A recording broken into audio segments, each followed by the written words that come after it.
Welcome back. My name's Randy, and today we're diving into another leg focused workout as part of my ongoing journey to transform my body.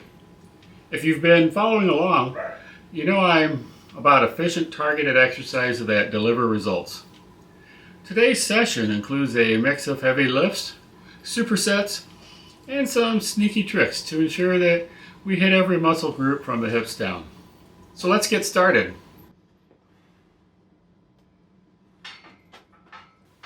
We kick things off with belt squats, one of my favorite ways to hammer the quads and glutes without putting stress on the lower back. Here's the breakdown. For warm-up sets, I start with 45 pounds for 12 reps, 90 pounds for 10 reps, and 150 pounds for 7 reps.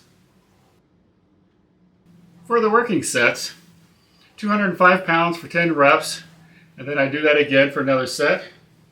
And then I do 180 pounds for 8 reps, immediately dropping to 135 pounds for 7 reps and a drop set. Why a belt squat? It's an excellent way to target the quads and glutes. You can also adjust your foot placement to slightly target your muscles differently.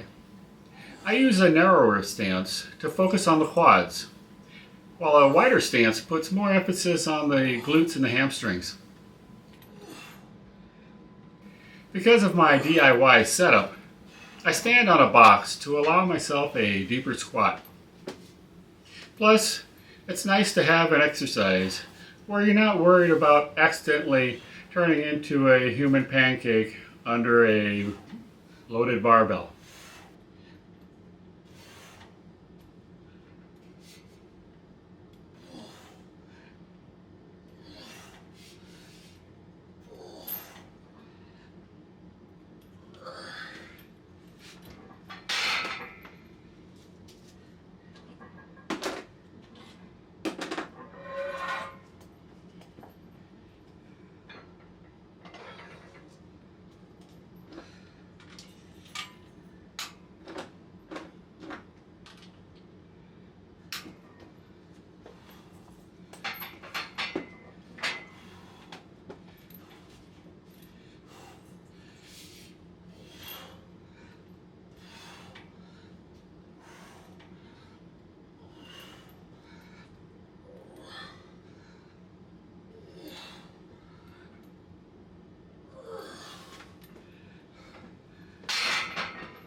Next up, we hit the posterior chain with Romanian deadlifts. These are great for strengthening the hamstrings, glutes, and lower back, while also challenging grip and stability. So I do 135 pounds for 10 reps, 155 for 11 reps, and 175 pounds for 11 reps. I use straps to reduce the reliance on my grip strength. I don't want my grip to give out before my hamstrings. A slight bend in the knees is good to protect the joints. Too much bend though, and you're doing more of a traditional deadlift. Bend over as far just to where it feels good, and over time you'll likely be able to bend a little bit more. Always keep your back straight throughout the movement. Keep your focus on form and control over the range of motion. With RDLs, it's all about maximizing the stretch in your hamstrings without compromising your back. No need to aim for the floor. Your hamstrings will thank you.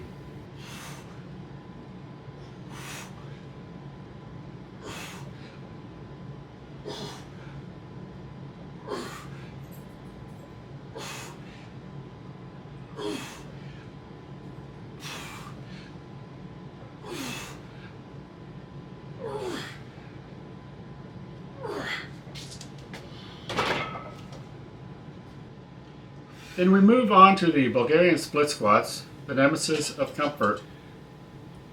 This exercise is brutal, but incredibly effective for targeting the quads, the glutes, and stabilizing muscles. I use 2 dumbbells that are 20 pounds each for 11 reps per leg on the first set, and then 10 reps per leg on the second set. So why is this harder than it looks? Even though you use a lot less weight than on a squat, this movement is deceptively challenging. You might notice me shifting my position slightly from one leg to the other. I'm trying to center my rear leg on the pad. Slipping off the edge mid-set is definitely not part of the plan.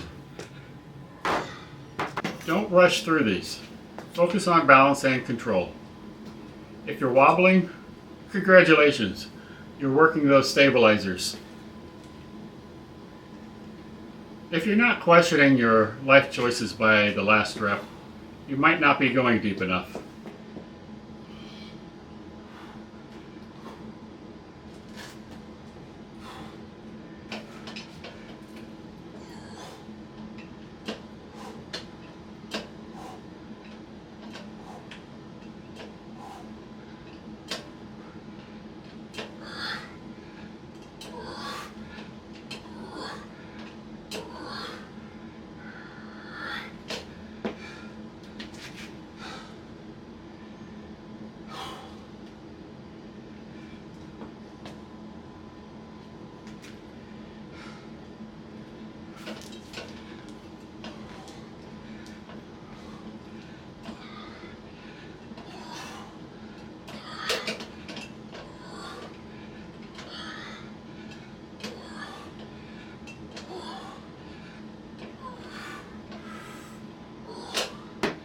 Finally, we finish with a superset for the calves and shins. Strong calves aren't just for aesthetics. They're key for stability, power, and injury prevention. And shin raises? A massively underrated movement for balancing out the lower leg. For standing calf raises, I start with 100 pounds for 20 reps, then 180 pounds for 15 reps, and then 13 reps. On the shin raises, I'm just using body weight for 15 reps on each of 3 sets. The first calf raise set with the lighter weights helps warm up and pre-fatigue the calves, priming them for the heavier loads. Some fitness gurus suggest that shin raises done alongside calf work can actually help the calves indirectly. I'm not sure of the science behind this, but I figure it can't hurt to balance things out.